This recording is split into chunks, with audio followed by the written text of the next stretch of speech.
Gente, muito bacana estar com vocês aqui hoje. Que feliz que eu estou aqui em compartilhar com vocês nessa quarta-feira, dia 26 de fevereiro. O que a gente vai trazer, o enfoque hoje que a gente vai trazer aqui, o nosso principal enfoque sempre é nos negócios. Sempre vai ser nos negócios. Porém, para a gente chegar em qual que é o melhor caminho... Oi, Vanusa, tudo bom? Rose? No melhor caminho, para a gente identificar o que nos separa. A gente está aqui do nosso objetivo, dos nossos resultados. Essa ponte, tudo bom, Isa? Oi, tudo bem? Tudo jóia. A ponte, gente. Oi, amada Vanusa. Essa ponte entre aqui, onde a gente está, onde nós desejamos chegar, é o assunto que a gente vai tratar hoje. É uma live rápida, é uma aula rápida de 30 minutinhos. Eu quero trazer aqui o início do princípio do que significa as feridas emocionais. O quanto as nossas feridas, elas afetam o nosso posicionamento nos negócios, o medo de expor, o medo de aceitar crítica, o perfeccionismo extremo, atrasa decisões importantes. E a gente vai fazer um exercício sistêmico para quem estiver aqui, para quem está aqui no Instagram, para quem está aqui no Zoom, para a gente olhar para isso. Quando a gente olha para o mundo dos negócios, existe algo extraordinário que pouca gente fala, que é algo ainda muito novo, relativamente novo aqui no Brasil. Muito se fala em inteligência emocional, muito se fala em você se desafiar, em você desenvolver habilidades, em você criar prosperidade. Porém, o que não se fala são as partes sistêmicas do que envolve o nosso crescimento. E é aí que muita gente morre na praia. Vocês viram aquela reportagem que saiu? Que... Deixa eu lembrar aqui do índice. Deixa eu lembrar aqui do índice.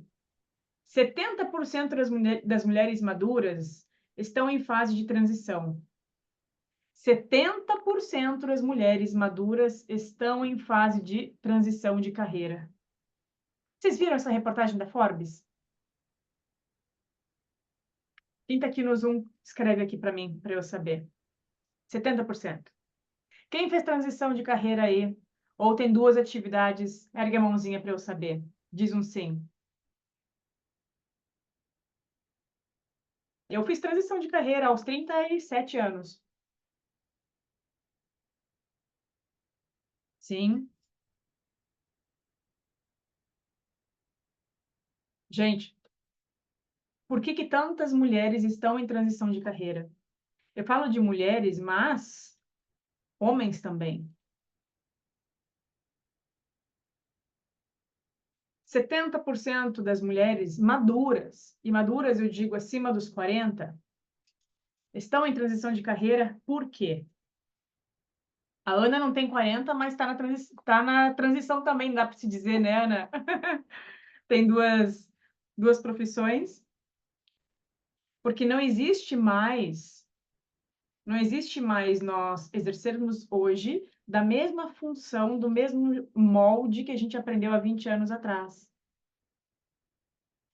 E está ainda mais forte nesse ano que a gente iniciou a era de Aquário. Vocês sabem o que significa a gente iniciar a era de Aquário? Significa que tudo aquilo que estava guardadinho embaixo do tapete vai inflamar de uma maneira, de uma potência muito profunda.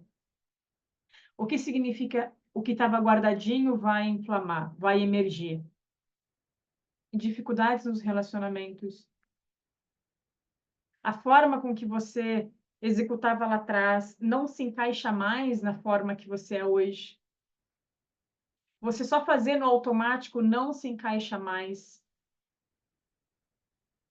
70% das mulheres maduras estão em fase de transição. Por quê? Porque todos nós, 100% de nós, quando a gente já nasce com um contrato. Cada um de nós nasce com um karma. E o que significa karma? Karma é tudo aquilo que a gente nasce que precisa desenvolver para a gente poder evoluir.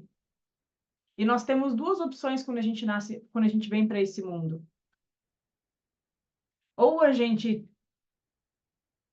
se empodera, cria coragem para olhar para esse karma e ver qual que é a forma diferente, qual que é o passo que eu preciso olhar, qual ferida emocional que eu tenho, rejeição, abandono, humilhação, traição, injustiça, que alimenta o meu ego, que alimenta as minhas crenças.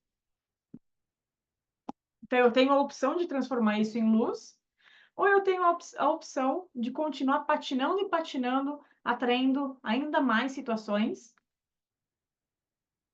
para que eu resolva aquilo cedo ou tarde. Ou eu reencarne mais uma vez depois. E tem muitas mulheres que estão acordando. Por isso que 70% está em transição de carreira. 70% das mulheres maduras estão em transição de carreira porque não dá mais. Estão dizendo sim para o seu karma. Estão dizendo sim, eu desejo transformar em luz. Sabe que eu tô lendo um livro que é muito bacana, que é As 5 Feridas Emocionais, muito profundo. Eu já tinha ouvido ele, já tinha feito o audiolivro, o audiobook, e eu tô lendo mais uma vez ele, que esse é o motivo da gente fazer o desafio DNA da prosperidade. Quem está aqui no Instagram recebeu aqui, digita desafio para entrar no grupo, que vai começar depois do carnaval. Eu vou passar lá na nossa comunidade como é que vai funcionar. Por quê? Quando a gente nasce, a gente já nasce com um DNA endividado. A gente já nasce com dívida. A gente já nasce com uma informação de que, poxa, o que eu vim fazer nessa vida? Tem gente que nasce com a dívida de que precisa destravar os relacionamentos, porque vem de gerações e a gente geralmente repete as mesmas coisas que os nossos pais, porque precisa virar chavezinha isso no nosso gen. Tem gente que precisa reencarnar de novo para resolver a escassez, porque houve muita escassez lá com os pais, com os avós. Então, nosso primeiro passo, nossa obrigação é nos tornar conscientes daquilo que a gente precisa resolver em nós, para daí transformar em luz. Tanto que a Forbes, quando trouxe 70% das mulheres maduras estão fazendo transição de carreira, olha o indício do quanto a gente está vivendo na era de aquário, que é na era de luz, na era que não adianta mais viver no superficial. Quem vive no superficial, só aqui, ó, na onde está confortável, digamos assim. O que significa confortável? Confortável é quando muitas vezes a gente oculta tudo aquilo que a gente precisa resolver até a gente acreditar que isso já não existe mais. Até a próxima crise acontecer de novo. Bingo. Quem já teve crise de ansiedade aí? Levanta a mão para eu saber. Que situação na sua vida que você já viu se repetir? Isa já teve? Eu também já tive, gente. Várias vezes. Inclusive dentro do hospital. A última crise de ansiedade que eu tive, eu estava dentro do hospital. Eu quebrei o meu nariz há 2 anos. Eu caí de nariz no chão. E eu não sabia, eu descobri que que eu sou alérgica a um medicamento. Ana, me ajuda aí. É um medicamento para enjoo muito forte que dá na veia. Hum, Me fugiu o nome. Plasil, isso aí. Eu tomei Plasil na veia. Gente do céu, eu já tinha tido crise de ansiedade lá na minha adolescência. e depressão muito forte. Na adolescência, depois se repetiu nos 15 anos que eu trabalhei em banco, me deu mais umas 3 crises de ansiedade com burnout, só que mulher trator, o que que faz? Eu dou conta, eu sigo, eu engulo minha dor, eu engulo comida, eu engulo no trabalho, eu dou um jeito de continuar, de seguir, acostumada a engolir as dores. E já vou ler aí, Tati. Oi, Ângela, tudo bom? E o que acontece, gente? Quando nós temos a crise de ansiedade, no caso, quando eu estava no hospital, de repente começou a me dar aquele rompante. Eu vou morrer? O que eu estou fazendo aqui? Meu Deus do céu! E eu comecei a andar de um lado para o outro, um lado para o outro. Aquilo é a coisa mais horrível do mundo. E como ela não foi a primeira vez que aconteceu, assim como quem disse aqui que já teve crise de ansiedade, como já teve algum tipo de situação que se repetiu, não é a primeira vez que acontece. Ela já aconteceu outras vezes na vida e ela vai se repetir de formas diferentes para te chamar a atenção para aquilo que não te serve mais. Entenderam como é que funciona? O nosso corpo ele vai repetir de formas diferentes até que você tenha coragem de olhar para aquilo e diga chega. A Tati aqui disse, ansiedade não, mas crises recorrentes em uma mesma situação. É isso, Tati. Tudo aquilo que a gente repete, independentemente da situação, o que acontece? Há algo muito profundo ali que está pedindo para ser visto. E como vocês acham que você vai chegar no resultado que você deseja para a tua vida, seja no relacionamento, seja você poder tirar férias, você poder viajar para um lugar que você deseja. Resultado, gente, resultado é tudo aquilo que você deseja chegar, deseja realizar. Não é necessariamente dinheiro. Dinheiro é um dos pilares. Faz sentido o que estou trazendo aqui para vocês? E quando a gente para olhar para isso, o primeiro passo começa com a aceitação. Como assim? Como que eu aceito? Parar de ocultar aquilo que você escondeu por debaixo do tapete que gera essas crises. Muito sentido, Tati? A partir do momento que a gente começa a identificar qual que é o tipo de ferida que mais está ativo na minha vida, que me faz ter esse vício emocional, que me faz ir para o mesmo lugar com muita frequência, que os gatilhos eles vêm de maneiras diferentes para me fazer enxergar aquilo que eu ainda não consegui curar em mim.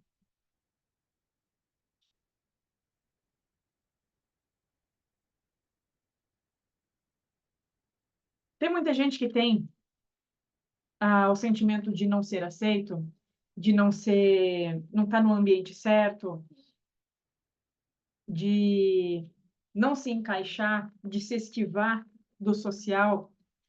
Porque quando a gente consegue olhar através da constelação familiar, qual que é a origem dessa dor, muitas vezes ela pode estar instalada lá no momento que você foi fecundada, lá no momento da tua gestação, ou lá no teu parto, quando de repente você nasceu, que nem fazia exame naquela época. Quem é da época que não fazia um exame, não fazia ultrassom para saber o sexo? E qual foi a surpresa que tiveram quando viram que era uma menina? Quem aí sabe que o pai estava esperando menino? Quem aí sabe na sua história que o pai estava esperando um menino? Estava na expectativa de ser um menino. E tinha nome de menino. Aqui eu estou citando um exemplo que muitas vezes a gente tem, lá na nossa infância, um sentimento primitivo de rejeição, de não se encaixar, de ter que fazer pelo outro, de ter que fazer pelo outro, e acaba se protegendo durante uma vida. E o que é esse se proteger durante uma vida? Muitas vezes você rejeita situações, rejeita parceria, rejeita cliente, ou você vive só para o trabalho. De alguma forma, o vínculo que você tem, ele foi prejudicado por conta de uma ferida emocional que está lá atrás, de não se achar bom o suficiente. Então, a gente acaba escondendo como que é essas feridas de como que é essa pessoa jurídica, como que é esse profissional. Não existe a gente entrar direto para um plano de ação para uma empresa, por exemplo, né, Isa? Estou fazendo a mentoria lá da empresa da Isabel. Quantas coisas já mudaram, né, Isa, a partir do momento que a gente começou a olhar para os vínculos, né? Entre os sócios,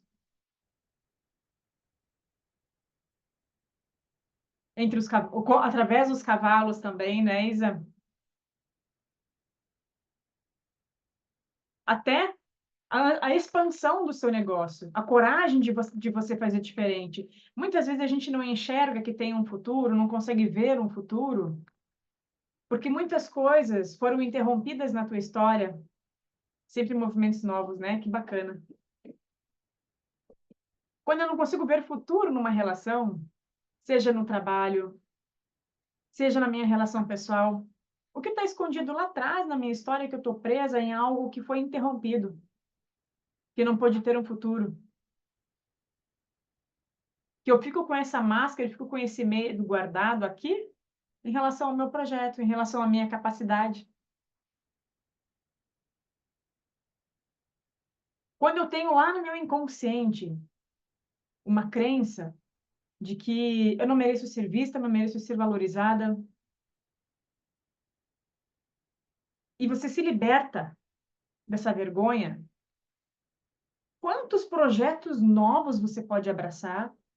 Quantas oportunidades novas você pode abraçar? Quantas coisas novas, experiências incríveis você pode se dar a oportunidade na vida? Você já parou para se perguntar o que você perde com trava emocional? Você já parou para olhar o que acontece que muitas vezes eu dou um passo para trás em vez de dar um passo para frente?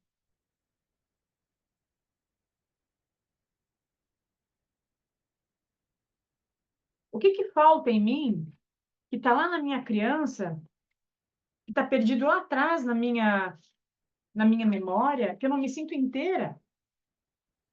Então, no meu movimento de buscar resultado, eu me sinto pela metade, um vazio. Não me sinto forte o suficiente para dar o próximo passo. Quem já se sentiu assim antes? Ou está se sentindo assim?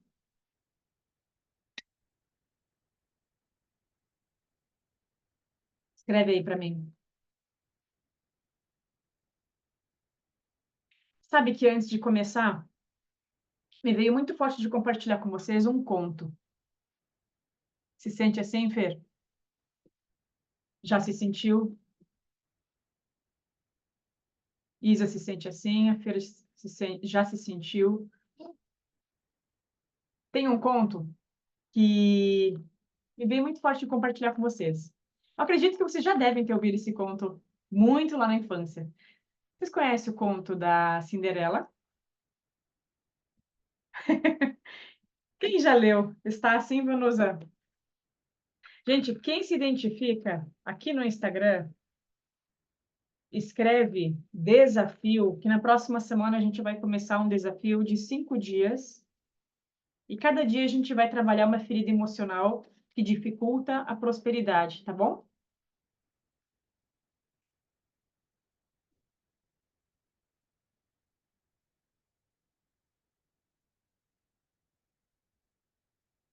Rose, depois você me manda, tá? Isa, você já tá no grupo, tá bom? Gente, o que o Complexo da Cinderela, o que que ela traz? Esse livro aqui, ele é extraordinário. Como que funciona o conto da Cinderela? O conto da Cinderela, ele fala que o quê?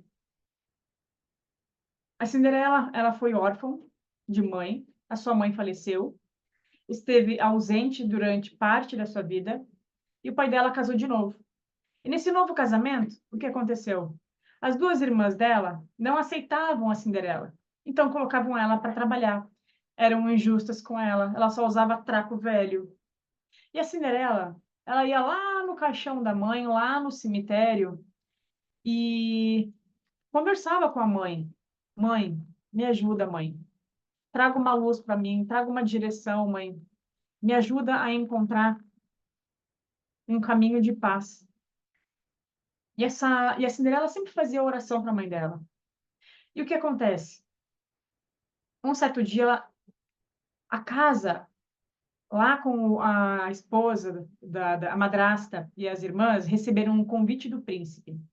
Que o príncipe ele queria conhecer uma princesa para se casar.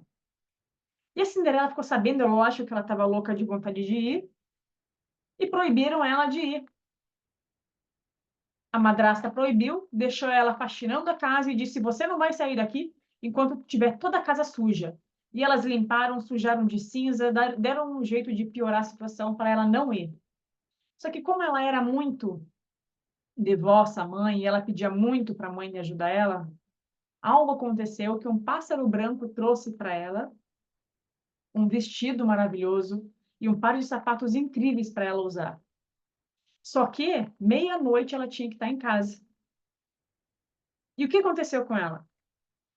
A Cinderela chegou lá e o príncipe se apaixonou, se encantou de cara com ela, com o seu jeito humilde, com o seu jeito carinhoso. O príncipe ficou encantado. Só que ela saiu com tanta pressa, porque já estava batendo meia-noite, que ela tinha que ir para casa, que aconteceu o quê? Ela acabou deixando o sapatinho dela lá. E esse príncipe, ele saiu enlouquecidamente no dia seguinte do baile para encontrar a dona daquele sapatinho. Vocês sabem qual que é o final da história, né? O que aconteceu.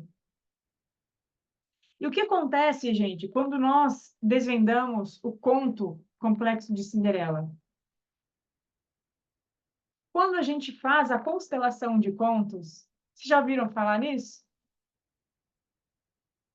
Inclusive, quem entrar no desafio do DNA da prosperidade, cada dia a gente vai trazer um conto. Os contos são metáforas que elas contam, trazem muito da nossa história a respeito de projeções, de expectativas.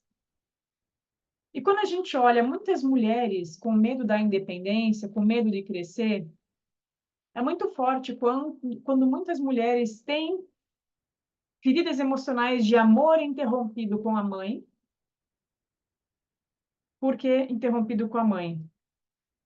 Uma mãe ausente, uma mãe que muitas vezes esteve doente na sua infância, esteve preocupada demais com as suas coisas, que não pôde dar atenção para a filha, que ela não se sente merecedora.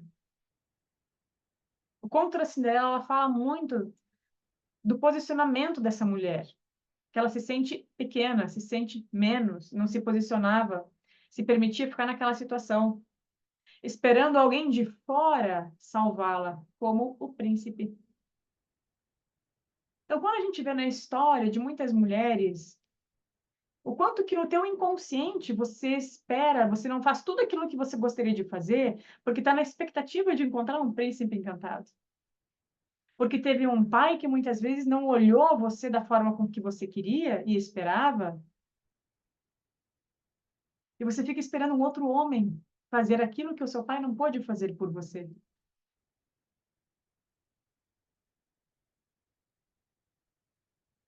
Bateu forte aí? Sim. Quando nós olhamos, qual parte de nós precisa fortalecer? O caminho primordial, talvez sim, Vanusa, o caminho principal é a gente, primeiro de tudo, olhar qual é a origem. Qual é a origem desse conflito?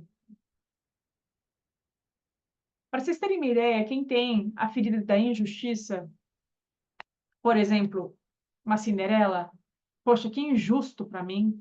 Me colocaram limpando a casa, não me emprestaram um vestido, meu pai não olhou para mim, eu passando por aquela situação, assumindo coisas que eu não queria assumir. Que injusto que foi a minha vida, que injusto que foi a minha infância. O que acontece quando tem essa ferida? Qual que é o impacto nos negócios, na vida profissional? A busca excessiva por reconhecimento e validação. Tudo o que faz nunca vai ser bom o suficiente. Pode dar um brinco à casa, que jamais ela ia ganhar um elogio da madrasta. O amor da madrasta jamais ia ser dela. Uau!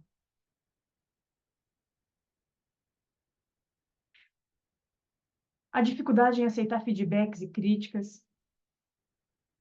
Quem tem esse sentimento da injustiça muito forte, tem crenças de que a vida é injusta, de que nunca será reconhecida. E isso afeta completamente o posicionamento, porque ela fica num círculo de perfeccionismo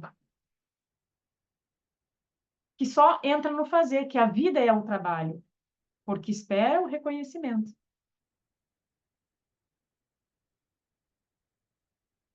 Gente, quem está aqui no Zoom, eu recebi uma mensagem do Zoom que já vai cair a chamada, porque parece que deu algum delay ali. De repente eu peguei o link errado. Então vocês voltem aqui para o Instagram, tá? Se cair aqui no Zoom, vocês voltam aqui para o Instagram para a gente continuar. Ou melhor, vamos fazer isso agora. Vamos aproveitar que eu estou dando essa abertura e fechem aqui e a gente entra lá no Instagram, tá bom? Que aí a gente continua por aqui.